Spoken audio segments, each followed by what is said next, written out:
Hello नमस्कार बच्चों, कैसे हैं आप सभी। उम्मीद करता हूं आप सभी बहुत अच्छे होंगे, खुश होंगे, स्वस्थ होंगे और मन लगाकर पढ़ाई कर रहे होंगे। आज क्लास में आप सभी को मैं दिल से स्वागत करता हूं। आज क्लास में फिर से आपको जीव विज्ञान यानी कि बायोलॉजी ही पढ़ाने वाला हूं। जहां तक पढ़ाया था पिछले क्लास में जस्ट उसी के आगे बतलाने वाला हूं। आज क्या पिछले क्लास में जो आप पढ़े थे वो आपको याद है? नहीं याद है, आप भूल गए हैं? तो चलिए थोड़ा सा उसको रिकैप कर लेते हैं। पिछले क्लास में हम आपको बताए थे रक्त के बारे में। बताए थे कि रक्त जो होता है मेरे प्यारे भाई, वो होता है एक तरल संयोजित ऊतक होता है, यानी कि तरल पदार्थ में रहता है और उसको हम क्षारीय पदार्थ भी कहते हैं। क्यों? क्योंकि रक्त का पीएच मान 7.4 होता है और जिसका पीएच मान 7 से ज़्यादा होता है उसको हम क्षारीय पदार्थ कहते हैं, यानी कि पिछले क्लास में आपको बताए थे। फिर आपको बताए थे कि रक्त मुख्यतः दो प्रकार का होता है। पहला रक्त प्लाज्मा और दूसरा क्या होता है मेरे प्यारे भाई? तो दूसरा होता है रक्त कोशिकाएं या कनिकाएं होता है। रक्त प्लाज्मा जो हमारे शरीर में जितने रक्त पाया जाता है उसका 55% उपलब्ध होता है और रक्त कनिकाएं या कोशिकाएं जो होता है 45% उपस्थित होता है। ये सारे चीज़ पिछले क्लास में आपके साथ डिस्कशन किया था। उसके बाद आपको बताया था कि रक्त प्लाज्मा जो है यहाँ पे आप उसको विस्तार नहीं पढ़ना, बस उतना ही तक आपको याद रखना है। और बताया था कि रक्त कोशिकाएं या कनिकाएं जो है आगे जाकर 3 भागों में बांटती है, जिसका प्रकार था पहला आरबीसी, दूसरा डब्ल्यूबीसी और तीसरा प्लेटलेट्स या हिंदी में बोलते थे रक्त पटिकाणु। यहाँ तक मैंने पिछले क्लास में बताया था। चलिए आज की क्लास शुरू करते हैं और फिर से आप सभी को मैं दिल से स्वागत करता हूँ। आइए, सबसे पहले आपको लिखना नहीं है मेरे प्यारे भाई, पहले आपको लिखना नहीं है, पहले आपको समझना है। पहले समझ लीजिएगा, फिर आपको टाइम देंगे लिखने के लिए। तो आपसे रिक्वेस्ट करते हैं कि पहले आप समझिए, एकदम शांतिपूर्वक इस चीज़ को सुनिए जो हम आपको बता रहे हैं। यकीन मानो अगर इस वीडियो को अंतिम तक देख लेंगे तो आज के बाद आपको आरबीसी, डब्ल्यूबीसी, प्लेटलेट्स के बारे में जानने की ज़रूरत नहीं पड़ेगी। ठीक है, तो चलिए आज के सेशन स्टार्ट करते हैं। सबसे पहले आपको बताने जा रहा हूँ कि आरबीसी क्या होता है। आरबीसी का हम फुल फॉर्म बताए थे रेड ब्लड सेल। क्या बोलते हैं? रेड ब्लड सेल, यानी कि हिंदी में बोलते हैं लाल रक्त कनिकाएं। क्या बोलते हैं? लाल रक्त कनिकाएं बोलते हैं। इसका जो जीवन काल होता है मेरे प्यारे भाई, जीवन काल जो होता है वो 90 से लेकर 120 दिन होता है। सर जीवन काल क्या होता है? जैसे हम जन्म लिए हैं, जन्म से मृत्यु तक जो काल होता है उसको बोलते हैं जीवन काल। जब से जन्मा और जब मर जाएगा तो उसी बीच का जो काल होता है उसी को बोलते हैं जीवन काल। जैसे मनुष्य का जीवन काल 60 वर्ष से 80 वर्ष के बीच माना जाता है, यानी कि 60 वर्ष में भी लुढ़क जाएगा, 70 में भी लुढ़क सकता है, 80 तक जा सकता है मैक्सिमम, उसी को बोलते हैं जीवन काल। उसी तरह से हमारा बीसी है यानी कि रेड ब्लड सेल है, उसका जीवन काल जो है 90 से लेकर 120 दिन तक है। यानी कि सर 90 से लेकर 120 दिन के बीच में वो मर जाता है, खराब हो जाता है। इसलिए ही बोला जाता है मेरे प्यारे भाइयों बहनों कि रक्त को 3 महीना में किसी को दान कर देना चाहिए, जिसको बोलते हैं रक्त दान। हाँ जी, क्यों? कारण यही है कि आरबीसी जो हमारे अंदर मौजूद रहता है रक्त में, वो 90 से 120 दिन के बाद खराब हो जाता है, मर जाता है। ठीक है, इसलिए रक्तदान करना चाहिए। जो 90 से 120 दिन के बीच में रक्तदान करता है वो ज़्यादा दिन तक, बहुत दिन तक यंग दिखता है, क्योंकि उसमें नए ब्लड फिर निर्माण होता है, नए ब्लड का निर्माण होता है। पुराना वाला मरा, फिर 120 दिन के बाद नए बनता है। ठीक है, तो आप याद रखेंगे आरबीसी मतलब लाल रक्त कनिकाएं, और उसका जीवन काल होता है 90 से 120 दिन तक, यानी कि 90 मिनिमम है और मैक्सिमम 120 दिन है। इस बीच में कभी भी मर जाएगा।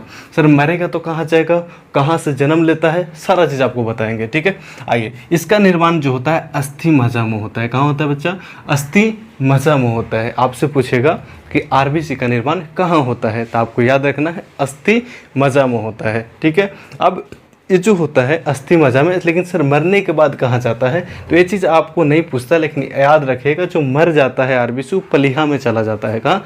पलीहा में। इसलिए आरबीसी का कब्रिस्तान पलीहा को कहा जाता है।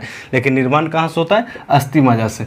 हम आपको बता दें कि अस्थि मज्जा से सभी रक्त के प्रकार बता रहे हैं, आरबीसी, डब्ल्यूबीसी, प्लेटलेट, सभी का निर्माण अस्थि मज्जा से ही होता है। लेकिन लाल रक्त कोशिकाएं लाल क्यों होता है?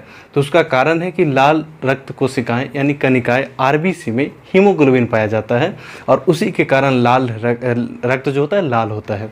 उसी कारण रक्त क्या होता है? लाल होता है। हम लोग देखते हैं हमारे जो काटते हैं निकलता है लाल रक्त। क्या निकलता है?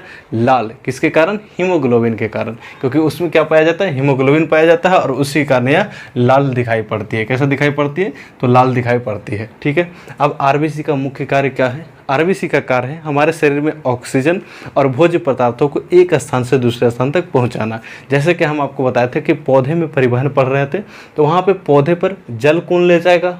खाद्य पदार्थ कौन ले जाएगा, उसके लिए भी अलग अलग विभाग बटा हुआ था। तो जल को जाइलम ले जाता था, जल को जाइलम ले जाता था, और फल को क्या कौन ले जाता था, फल से फ्लोएम, याद रखो फल से फ्लोएम, यानी कि सर फल क्या है, खाद्य पदार्थ, तो फ्लोएम जो है खाद्य पदार्थों को ले जाता था।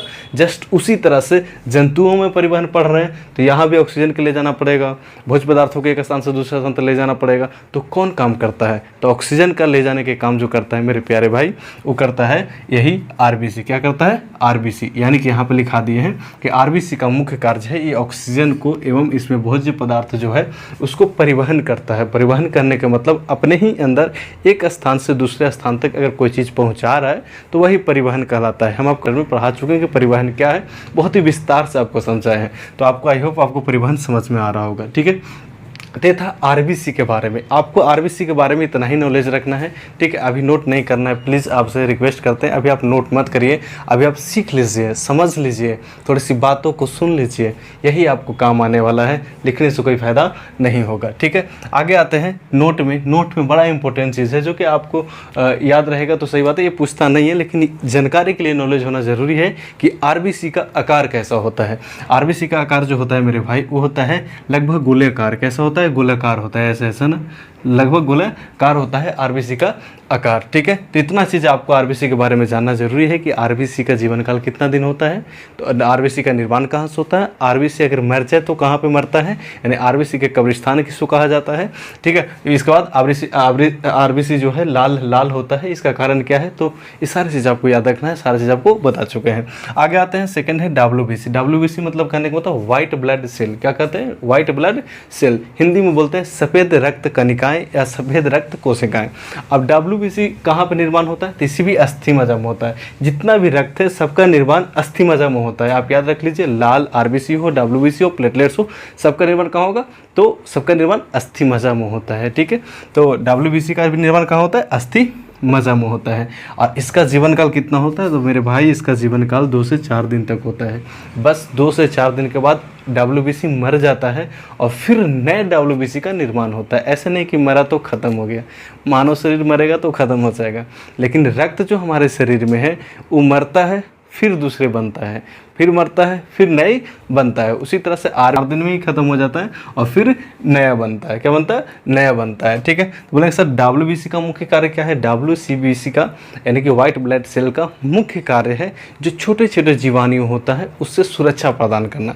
जैसे छोटे छोटे जीवाणुओं के कारण बहुत सारे रोग होते हैं, तो उस रोग से बचाना डब्ल्यूबीसी का काम है। किसका काम है, डब्ल्यूबीसी का काम है। देखिए विभिन्न प्रकार के सूक्ष्म जीवों यानी कि छोटे छोटे जो कीड़े मकोड़े होते हैं जिसके कारण हमें रोग हो जाता है, विषाणु जीवाणु, उसी से बचाने के लिए उसी से बचाता है कौन, डब्ल्यूबीसी। यानी कि मुख्य कार्य इसका हो गया कि छोटे छोटे यानी अलग अलग तरह से, उसी को बोलते हैं विभिन्न प्रकार के सूक्ष्म जीवों से ये बचाता है। क्या कहता है, सुरक्षा प्रदान करता मतलब बचाता है। अभी आपको कोविड-19 आया था, कोविड-19 एक वायरस था, एक से दूसरे में फैलता था, तो उसमें भी बचाने का काम कौन करेगा, तो डब्ल्यूबीसी करेगा। कौन कर रहा था, डब्ल्यूबीसी। यानी कि छोटे छोटे जीवाणुओं को एक दूसरे में फैल गया, आपके अंदर आ गया, तो आपको शक्ति प्रदान करेगा उससे लड़ने के लिए कौन, डब्ल्यूबीसी। कौन करेगा, डब्ल्यूबीसी, ठीक है। तो आप याद रखिएगा कैसा डब्ल्यूबीसी क्या करता है, तो सूक्ष्म जीवों को सुरक्षा प्रदान सूक्ष्म जीवों से सुरक्षा प्रदान करने की काम करता है। नेक्स्ट है रक्त है, रक्त पटिकाणु, इसको इंग्लिश में बोलते हैं ब्लड प्लेटलेट्स, और सबको इसको ब्लड प्लेटलेट्स से ही जानता है, रक्त पटिकाणु से थोड़ा कम जानता है, ठीक है। यह क्या होता है, तो यह एक तरल पदार्थ होता है और ये जो होता है रक्त को थक्का बनाने में हमें सहयोग करता है। रक्त का थक्का बनाना मतलब रक्त को जमाने में काम करता है। रक्त जमता है किस कारण, तो पट्टिकाणु यानी कि ब्लड प्लेटलेट्स के कारण ही क्या करता है, रक्त थक्का जमता है। तो आपसे पूछेगा रक्त को थक्का बनाने में किसका प्रयोग किया जाता है, तो आप याद रखिएगा ब्लड प्लेटलेट्स यानी कि रक्त पट्टिकाणु को रक्त को थक्का बनाने में उपयोग किया जाता है। तो आपको कहाँ निर्माण होता है, तो जितने भी हैं आरबीसी, डब्ल्यूबीसी और रक्त पट्टिकाणु यानी कि प्लेटलेट्स सब अस्थि मज्जा में निर्माण होता है। और किसका जीवन काल कितना दिन का है और उसका कार्य क्या है, ये चीज़ आपको याद रखना बड़ा ज़रूरी है, ठीक है। आई होप आपको समझ में आया होगा। चलिए फिर अब पेन उठाइए और इसको नोट कीजिए। हम आपको धीरे धीरे रिपीटेशन करवा दें कि क्या आपको याद रखना जरूरी है। सबसे पहले मैं आपको बताया कि आरबीसी यानी कि लाल रक्त कणिकाएं यानी कि रेड ब्लड सेल्स, इसका जीवन काल 90 से लेकर 120 दिन तक होता है। इसका निर्माण अस्थि मज्जा में होता है। ये लाल इसलिए होता है क्योंकि इसमें हीमोग्लोबिन पाया जाता है, ठीक है, इसी कारण यह लाल होता है। इसका मुख्य कार्य है, मतलब आरबीसी का मुख्य कार्य है भोजन और ऑक्सीजन को हमारे शरीर में एक स्थान से दूसरे स्थान तक पहुंचाना। ठीक है, उसके बाद हम पढ़ाए आपको आरबीसी का आकार। आरबीसी का आकार लगभग गोली होता है। आप लिखते चलते मेरे बनो, आप लिखिए, आप नोट कीजिए। ठीक है, आए आप समझ गए हैं। फिर आपको बताया कि आरबीसी का आकार क्या होता है, गोलाकार होता है। फिर आपको बताया डब्ल्यूबीसी, डब्ल्यूबीसी मतलब सफ़ेद रक्त कोशिकाएं, और इसका जीवन काल 2 से 4 दिन तक होता है।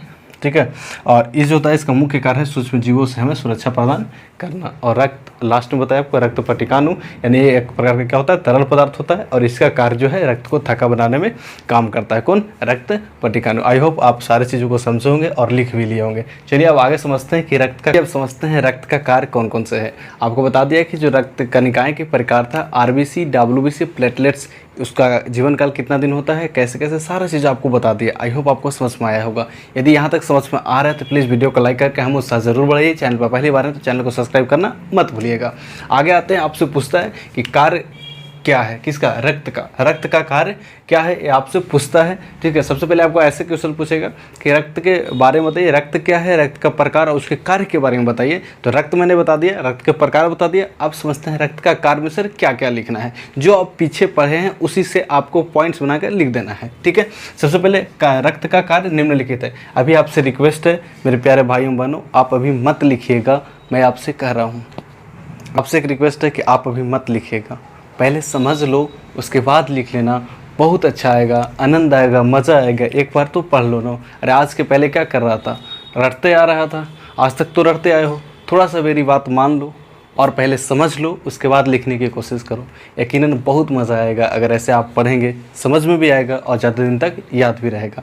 आइए आगे बढ़ते हैं। सबसे पहले है कि यह ऑक्सीजन को सभी कोशिकाओं तक पहुंचाता है। पहला रक्त के कार्य है कि ऑक्सीजन को, हमारे शरीर जो है कोशिकाओं से मिलकर बना होता है, तो जितने हमारे शरीर में कोशिकाएँ हैं सभी तक ऑक्सीजन को पहुँचाना किसका काम है? रक्त का। किसका काम है? रक्त का। जैसे सांस लिए, ऑक्सीजन गया, तो ये ऑक्सीजन नाक के माध्यम से सभी तक पहुंचना चाहिए, पूरे शरीर के हर एक कोशिकाओं तक पहुंचना चाहिए। तो कार्य कौन करेगा? तो ब्लड के माध्यम से, रक्त के माध्यम से हमारे पूरे शरीर में सांस जाता है। सांस कहने का मतलब ऑक्सीजन। क्या है? ऑक्सीजन हमारे पूरे कोशिकाओं तक किसके माध्यम से पहुंचता है? तो रक्त से। तो पहला इंपॉर्टेंट कार्य इसका है कि सर यह पूरी ऑक्सीजन को हमारे कोशिकाएँ जितना है सभी तक ये पहुँचाने का काम करता है। ठीक है, दूसरा कार्य इसका क्या है कि सूक्ष्म जीवों से सुरक्षा प्रदान करना। सूक्ष्म जीवों मतलब छोटे छोटे कीटाणु, जीवाणु जो होते हैं। देखते हैं कभी जब मौसम चेंज होता है तो हमारा मौसम चेंज होने के कारण कुछ रोगें आ जाती हैं। तो मौसम चेंज होने के कारण जो रोग आते हैं उसका कारण क्या है? कुछ जीवाणु, कीटाणु हमारे शरीर में प्रवेश करती है किसी भी माध्यम से, वो बाहर के खाना खाने से या बाहर के फ्रूट्स खाने के से, किसी खाने के माध्यम से हमारे अंदर जाता है और फिर हमें रोग उत्पन्न हो जाता है। ठीक है, तो वो कुछ हद तक उससे लड़ता है और जब कमज़ोर पड़ जाता है डब्ल्यूबीसी तो फिर रोग हावी हो जाता है, फिर दवा खाते हैं, फिर सारी चीज़ मेंटेन हो जाता है। ठीक उसी तरह से यानी आपको समझना है कि रक्त का काम क्या है? सूक्ष्म जीवों से सुरक्षा प्रदान करना। ठीक है, उसके बाद है कि रक्त का थक्का बनाना। रक्त को थक्का बनाने में भी काम करता है कौन? रक्त। यानी रक्त का भी एक कार्य है रक्त को थक्का बनाना। कौन करता है? सारा चीज़ आपको बता दिए हैं। कौन ऑक्सीजन का वाहक होता है? ऑक्सीजन का परिवहन कौन करता है? आरबीसी। ठीक है, सूक्ष्म जीवों से सुरक्षा प्रदान कौन करता है? डब्ल्यूबीसी। आपको बता दीजिए रक्त का थक्का बनाने में कौन काम करता है? प्लेटलेट्स। कौन काम करता है? प्लेटलेट्स। तो जहाँ वहाँ पे पढ़े थे अलग अलग कार्य, उसी को रक्त के कार्य में आपको एक एक करके लिख लेना है। फिर आपको बता रहे हैं कि फिर चौथा है यह भोज्य पदार्थों को परिवहन करता है। भोज्य पदार्थों को जैसे हम मुंह में खाते हैं तो अंदर सारे जगह तो पहुंचना चाहिए, तो उसको कौन कार्य करता है? रक्त। रक्त के माध्यम से ही सारे जगह वो पहुंचता है। तो भोज्य पदार्थों को भी परिवहन करता है। ये कौन करता है? आरबीसी। कौन करता है? कीजिए, सबसे पहले मैं आपको रिवीजन करा रहे हैं, आप लिखिए। सबसे पहले रक्त का कार्य है कि ऑक्सीजन के सभी कोशिकाओं तक पहुंचाना। दूसरा इसका कार्य है कि सूक्ष्म जीवों से रक्षा या सुरक्षा प्रदान करना। तीसरा है रक्त को थक्का बनाने में यह मदद करता है। चौथा है कि यह भोज्य पदार्थों को परिवहन करने में हमें मदद करता है। इंटरेस्टिंग, सबसे इंटरेस्टिंग और ऑब्जेक्टिव की दृष्टि से अति महत्वपूर्ण जो कि नोट में है, किसमें है? नोट में है। कहता है कि डब्ल्यूबीसी जो है न्यूक्लियस युक्त होता है। न्यूक्लियस युक्त मतलब डब्ल्यूबीसी में केंद्रक होता है लेकिन आरबीसी में केंद्रक नहीं होता है। तो नोट करके इसको भी आपको लिख लेना है कि डब्ल्यूबीसी में न्यूक्लियस यानी केंद्रक होता है लेकिन आरबीसी में, रेड ब्लड सेल में, न्यूक्लियस यानी केंद्रक नहीं होता है। आई होप आपको जो भी आज पढ़ाए हैं, रक्त का प्रकार, आरबीसी, डब्ल्यूबीसी, प्लेटलेट्स और फिर रक्त के कार्य, इन सब के बारे में आपको समझ में आया होगा। ठीक है, अगर थोड़ा सा भी समझ में आया थोड़ा सा भी आज की क्लास अच्छा लगा तो प्लीज़ वीडियो को लाइक कर दीजिए, अपने दोस्तों में शेयर कीजिए, दोस्तों को बताइए कि एक और अब मैंने पूरा है ठानी, क्योंकि अब है मेरी जिम्मेवारी आप सभी को मैट्रिक में अच्छा अंक दिलाना, क्योंकि अब है मेरी जिम्मेवारी आप सभी को मैट्रिक में अच्छा अंक दिलाना। इसलिए मत भूलना हमारे यूट्यूब चैनल को सब्सक्राइब बटन दबाना। ठीक है, तो चलिए मिलते हैं आपसे नेक्स्ट क्लास में। तब तक के लिए आप जहाँ भी रहिए खुश रहिए, स्वस्थ रहिए, मन लगा कर पढ़ाई कीजिए, अपने से बड़े बुजुर्गों को सम्मान कीजिए, माता पिता के काम में सहयोग जरूर कीजिएगा। आँखों में नींद बहुत है लेकिन सोना नहीं है, आँखों में नींद बहुत है लेकिन सोना नहीं है। इस समय आपके एग्ज़ाम की दृष्टि से बहुत महत्वपूर्ण है, तो इस समय को खोना नहीं है। All the best, thank you, जय हिंद।